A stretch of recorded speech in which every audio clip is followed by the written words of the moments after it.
अमेजिং recipes by Runa চ্যানেলে আপনাদের সবাইকে স্বাগত। আপনারা বাড়িতে কিভাবে খুব সহজে ভাজা মশলা তৈরি করবেন সেই রেসিপিটি আজকে আমি আপনাদেরকে দেখাবো। এখানে চাল আছে, ধনে, জিরে, এখানে ছোট এলাচ আছে, জায়ফল, পোস্ত, এটা সাজিরে, পাঁচফোড়ন, দারচিনি, লবঙ্গ, জয়িত্রী এবং তেজপাতা। এইগুলো আমি একে একে সব ভেজে নেব।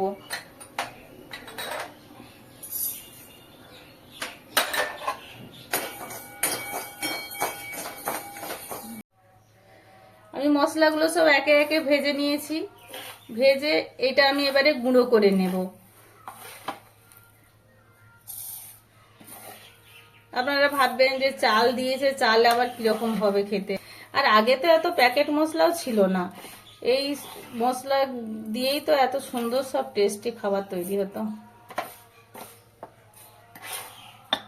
ভাজা মশলাটা আপনারা মটন আর চিকেন কষার সময় দিয়ে কষাতে পারেন, খুব সুন্দর টেস্টি হয়।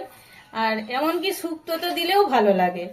এই সব মশলা মা কাকিমারা বাড়িতে তৈরি করে রান্না করতেন, তো এত সুন্দর রান্না, মনে হবে যেন মা কাকিমাদের হাতে সব জাদু আছে।